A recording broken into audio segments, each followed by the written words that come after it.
Çdo të martën në emisionin ton në Linjë të Drejtë për Drejtë kemi gazetarin ton Visar Sadikun nga qyteti i Tetovës që na sjell të rejat pikërisht nga ky qytet. Sot Visar Sadiku do realizojë një bisedë të themis bashku me Besarta Ramadani, zëdhënësen e komunës Tetovës, ku do të flasin lidhur me aktivitetet e nëntorit. E dim që në muaj nëntor kemi festat kombëtare tona të shqiptare dhe kështu që në Linjë të Drejtë për Drejtë kemi gazetarin ton Visar Sadiku. Shpresoj që tani më është gati dhe na dëgjon Visari pikërisht nga qyteti i Tetovës. Përshëndetje Visar. Mirëmëngjesi dhe përshëndetje edhe për ju, Rehan. Ashtu si theksuat sot në Tetovë, jo vetëm në Tetovë, por në gjithë vendin tonë janë duke u ofruar festat të nëntorit, ndërkohë që qyteti i Tetovës ka vite që përnder të festave të nëntorit, themi që nga 20 nëntorit deri me 28 nëntor, kur është edhe dita e pavarësisë së Shqipërisë, bën aktivitetet të ndryshme në krahasuar apo për të theksuar rëndësinë e festave tona, të cilët janë vërtet të vyshme për ne si shqiptar këtu në vendin tonë. Festat e nëntorit na bashkon është lloga e cila si vjet përfaqëson në festat e nëntorit në qytetin e Tetovës, në të cilën kanë filluar nga 21 nëntori dhe do të përfundojnë me ditën e pavarësisë së Shqipërisë, që është 28 nëntori, me aktivitete të ndryshme përnder të kësaj feste shumë të rëndësishme për ne shqiptarët. Pranë meje kam zëdhënësin e komunës së Tetovës, zonjën Besarta Ramadani, e cila do të na flet me pika të shkurta ato se cilat janë aktivitetet më të rëndësishme sa i përket festave të nëntorit në Tetovë. Besarta, faleminderit shumë që na pranove ftesën. Përshëndetje Visar, kënaqësia është e imja. Atëherë ju filluat me një aktivitet shumë të madh, themi të rëndësishëm, festat e nëntorit, cilat janë ato më të rëndësishme dhe çka presin tetovarët nga këto festat nëntorit? Sigurisht, komuna e Tetovës edhe këtë vit, ashtu siç vitet e tjera, ka bërë një sër aktivitete të ndryshme që janë realizuar dhe do të realizohen përnder të festave të nëntorit. Ashtu siç o petëncuat edhe ju, kemi filluar nga 21 nëntori dhe do të vazhdojmë deri me 28 nëntor me aktivitete të ndryshme. Është e vështirë të ndahesh se cila është më rëndësishme dhe cila jo, se cila nga aktivitetet që i kemi parapar ka atë rëndësinë e vet. Sigurisht Tetova është në festë, është një periudhë ku qytetarët e kanë atë ndjenjën festive të festave të nëntorit. Filluam këtë javë festive të themi me 21 nëntor, dhe mund të themi se filluam në mënyrën më të bukur të mundshme, sepse patëm një organizim tek Qerdhja Rinia, tek kopshti Rilindja, ku fëmijët interpretuan me valle dhe këngë përnder të festave të nëntorit, dhe që ishte një gëzim shumë i madh si për fëmijët ashtu dhe për prindërit, dhe është një mënyrë e mirë që në veçli pra tu ambjellësh atë dashurinë ndaj adheut dhe ndaj festave sigurisht. Pastaj vazhduam me po të njëjtën ditë, kishim edhe koncertin që u mbajt tek Qendra për Kulturë, ishte koncerti i titulluar Parfumi nga Kastriot Tusha dhe Adrian Trebicka. Mund të themi se ishte një mbrëmje e mrekullueshme, vetë qytetarët domethënë treguan se sa shumë u kënaqën në këtë mbrëmje. Sigurisht që Kastriot Tusha dhe Adrian Trebicka janë një ikonat më të mëdha të Shqipërisë për muzikë, dhe patëm këngë të mrekullueshme shqipe, që ishin këngë të vjetra, të cilat realisht i kishim harruar, por që na ktheu përsëri në mendje ato këngë që kanë vlera shumë të mëdha për ne, sigurisht edhe me gjuhën e bukur shqipe. Mendoj se koncerti ishte goxha i bukur dhe nuk do të ishte keq që të përsëritet edhe një herë një event dhe një organizim i tillë. Dita e shtunë ishte pak më e veçantë, me që festat e nëntorit përpos që i festojmë në Tetovë, të njëjtën e vazhduam edhe në manastir.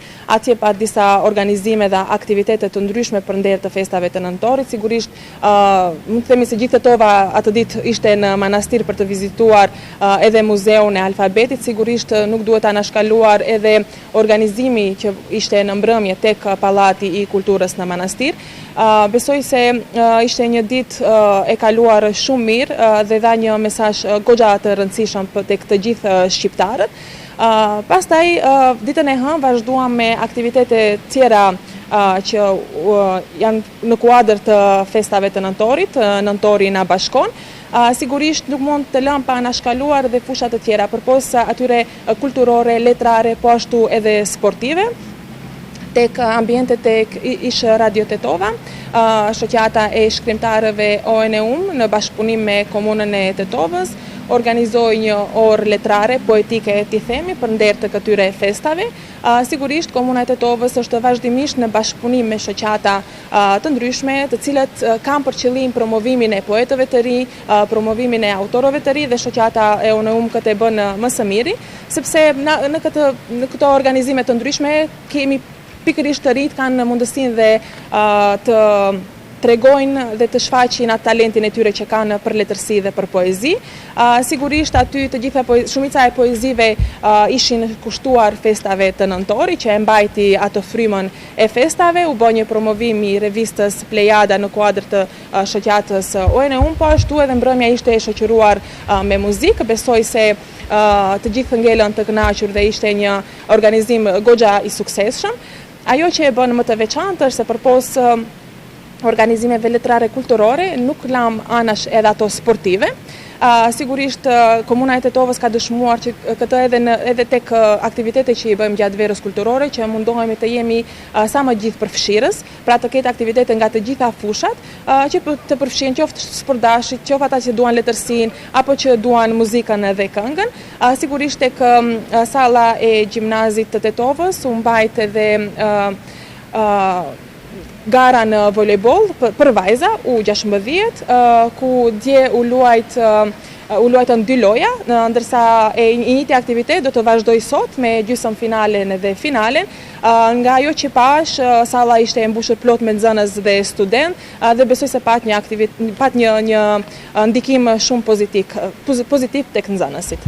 Në Ramadani, ku jemi të gjitha këto aktivitetet të cilat e elaboruar në mënyrë më të mirë, si bëhet përzgjedhja e këtyre aktiviteteve dhe sa të vështirë ju kërkon për shkak se ishim në një kohë parazgjedhore, ndërkohë që menjëherë pas zgjedhjeve filloi edhe festat e nëntorit, sa e patët vështirë përzgjedhjen e tyre dhe ka qenë një grup punues i komunës së Tetovës për të bërë përzgjedhjen e këtyre.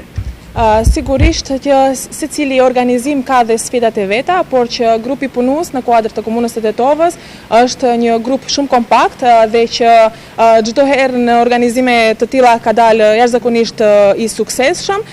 Ne jemi sfiduar edhe më herët qoftë me organizimin e verës kulturore, qoftë me vitet e kaluara që kemi organizuar për nder të festave nëntorit, që gjithmonë kemi arritur që të dalim të suksesshëm në këto organizime. Është e vështirë shkaku se nuk bëhet fjalë vetëm për 1-2 aktivitete. Janë në pyetje shumë aktivitete, sidomos edhe kur kemi mysafir nga jashtë, gjë që pak e vështirëson edhe më shumë situatën, por që grupi punues janë të specializuar më në këmpush, janë bë ekspert të organizimeve, kështu që pavarësisht sfidave, në fund gjithmonë kemi pasur një feedback pozitiv, t'i themi. Derisa kemi komunikim apo organizim me komunën e Tetovës të cilët organizojnë këta festa për festat e nëntorit, ndërkohë që si është bashkëpunimi mes shkollave fillore dhe të mesme, për shkak se edhe nxënësit e dim se përfshihen në këta festa nëntorit. Bashkëpunimi deri tani ka qenë i mrekullueshëm si nga ana e drejtorëve, ashtu edhe nga ana e profesorëve. Nuk kemi pasur asnjëherë vonesa, kemi qenë gjithmonë në bashkëpunim korrekt. Sigurisht që edhe drejtorët edhe profesorët tashmë janë në atë euforinë e festave, gjë që të cilën të njëjtën e përçojnë edhe tek nxënësit. Sipas bisedave që kemi bërë, nxënësit janë të gatshëm, janë të përgatitur dhe janë shumë entuziast që më 28 nëntor të shfaqin të gjitha ato organizimet që kanë përgatitur për këtë ditë. Një Besarda, sa mendoni se këta festet e cilat organizohen në Tetovë, por edhe në qytete tjera shqiptare, ruajnë një traditë shqiptare që ta ruajnë nxënësit të rit, për shkak se tani koha e teknologjisë si duket edhe po shkon në zbeje. A mendon se bëhet një rritje e dëshirës për të ruajtur këta festat nëntorit, kryesisht në Maqedoni, por edhe në shtetet tona shqiptare? Sigurisht që po, janë pikërisht këto festa që ndikojnë pozitivisht dhe pikërisht këto aktivitete që mund të themi pavarësisht të teknologjisë së zhvilluar që kemi sot, janë këto aktivitete, prandaj edhe Komuna e Tetovës ka parapar këto aktivitete ku fokusin kryesor i ka të rinjt, brezat e rinj. Do të prezantoj më pas edhe disa aktivitete të cilat nuk i kemi realizuar akoma dhe fokusi është të rinjt. Pikërisht që të kenë të rinjt hapësirën dhe kohën që të largohen pak nga teknologjia, të jenë pjesë e këtyre aktiviteteve dhe në një farë mënyre të reflektojnë dhe të kuptojnë për identitetin kombëtar, gjë që kjo po realizohet shumë mirë në bashkëpunim edhe me profesorët edhe me nxënësit po ashtu. Cilat do të jenë aktivitetet e ditës së sotme deri me 28 nëntor, nëse ka mundësi në pika të shkurta, dhe sigurisht ftojmë gjithë qytetarët që të marrën pjesë në këtë festa që organizohen kryesisht nga Komuna e Tetovës. Sigurisht që po, këto aktivitete të gjitha i kemi të postuara edhe në faqen e komunës dhe çdo qytetar është i hapur të shikojë dhe të vi atje ku e gjen veten. Kemi të parapara edhe disa aktivitete të tjera. Sot, për shembull, kemi mund të potencoj faktin se 2 ekspozita i kemi vazhdimisht të hapura nga 24 nëntor 2025 deri me 28 nëntor 2025 tek ish Radio Tetova. Bëhet fjalë para për muzeun Mehmet Gegës dhe muzeu i Rafi Halilit, të cilin muzej që besoj se çdo ditë ka qenë i hapur dhe nxënësit e kanë vizituar, por për të gjithë ata të cilët deri tani nuk kanë arritur që ta vizitojnë, e kemi nga ora 10 deri në ora 18. Muzeu është i hapur për të gjithë ata që duan ta vizitojnë. Sigurisht ajo është edhe një pjesë e kulturës tetovare dhe do bëja një thirrje deri tek qytetarët që tani është koha dhe hapësira që ta vizitojnë këtë pjesë që është një muze goxha i bukur dhe ka shumë elemente të mira të cilat mund qytetarët t'i shohin. Po ashtu e kemi dhe të hapur edhe ekspozitën Gjuha jon sa e mirë me autor Arsim Sinani dhe Andrea Lukani, po ashtu edhe kjo ndodhet tek ish Radio Tetova. Sot, ashtu siç e potencova edhe më herët, do të vazhdoj turneu mbarkombëtar për volejboll për vajza, ku kemi Drenicën, Vlorën, Kërçovën dhe Tetovën. Pra mund të themi se Tetova na bashkoi. Kështu që sot kemi gjysmëfinalen dhe finalen për të gjithë ata të cilët duan të jenë pjesë, do të mbahet tek salla e gjimnazit Kiril Pejqinović nga ora 17 deri në ora 19 për të gjithë të interesuarit. Pastaj kemi edhe një vizatim me nxënësit e shkollave që do të bëhet tek qendra rinore.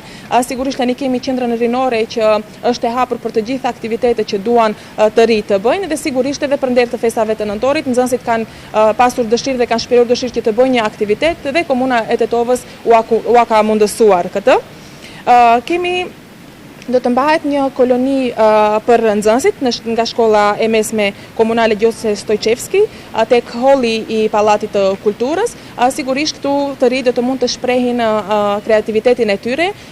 Kemi pasur edhe një koloni kështu të njëjtë vitin e kaluar dhe mund të themi se nxënësit e shkollës së mesme Gjose Stojqevski kanë vërtet talent. Dhe atë e kanë dëshmuar sigurisht me këtë koloni. Besoj se do jetë një koloni që do ketë temën e festave të nëntorit dhe kam përshtypje se do dalë i suksesshëm ashtu siç doli dhe vitin e kaluar. Po ashtu me 26 mund të themi se është ajo aktiviteti kryesor dhe parësor që Komuna e Tetovës i ka dhënë një fokus më të veçantë. Kemi ansamblin shtetëror ku do të mbajë tek Pallati i Kulturës nëntori në këngë dhe valle në ora 19:30 dhe për të gjithë ata të cilët duan të marrin pjesë, lirisht mund të na bashkangjiten në këtë festë. Besoj se do të dalë mrekullueshme. Nuk dyshoj në aftësitë krijuese të ansamblit shtetëror që gjithmonë na ka sjell për festat e nëntorit një performancë të jashtëzakonshme. 27 mendoj se do ta kemi një kohë do ta kalojmë në Prishtinë, por akoma nuk janë definuar aktivitetet dhe sigurisht 28 nëntori do të na gjej në për shkollat e Komunës së Tetovës ku çdo njëra shkollë me nxënësit e tyre ka përgatitur aktivitete të ndryshme në kuadër të festave të nëntorit. E njëjta do të zhvillohet edhe tek Qerdhja ku Qerdhja Rinia çdo ditë ka pasur aktivitete me nxënësit me të vegjëlit për festat e nëntorit. Besoj se do të jetë një nëntor i kompletuar si për nxënësit ashtu edhe për qytetarët e Tetovës.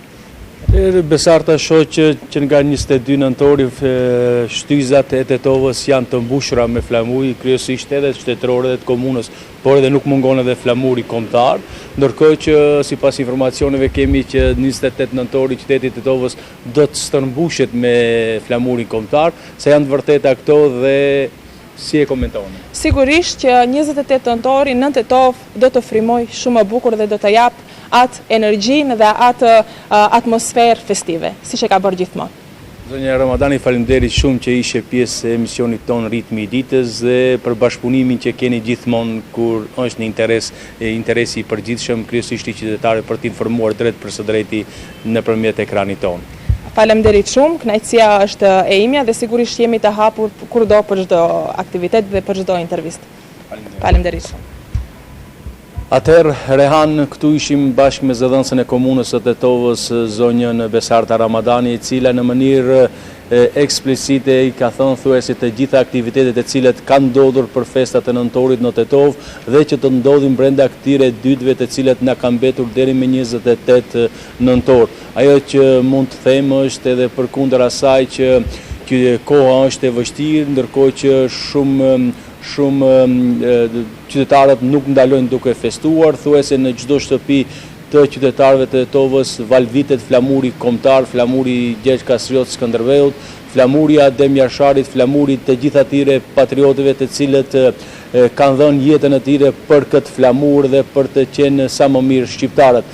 Ndërkohë që presëm që me 28 nëntor, sipas informacioneve jo zyrtare që kemi, komuna e Tetovës do të valvit mbi 1000 flamur thuajse në të gjitha rrugët kryesore të qytetit, gjë që do të bëjë më të bukurën dhe do të jap një frymë më të madhe 28 nëntorit, duke theksuar edhe njerëz se qyteti i Tetovës është qyteti i dy universiteteve, qyteti i shumë shkollave të mesme dhe fillore, ndërkohë që këtu përveç entiteteve tjera të cilat jetojnë, ajo që jetojnë më shumti dhe duan janë shqiptarët për këtë vend, për këtë Maqedoni të Veriut, e cila një ditë do të na bashkojë me shqiptarët bashkë në vendet europiane. Këta ishin informacioni sa i përket festës të nëntorit, të cila ka përgatitur komuna e Tetovës bashkë me shkollat e mesme fillore në Tetovë. Rehan, nëse nuk ke ndonjë pyetje, këta ishin informacionet tona nga qyteti ynë Tetova. Të faleminderit shumë Visar për këtë bisedë që e solle në orët e para të mëngjesit pikërisht nga qyteti i Tetovës, ku na dhe atmosferë festive bashku me bisedën, kur e dim që muaj nëntor është muaj i festave kombëtare të shqiptarëve. Të faleminderit edhe një herë Visar.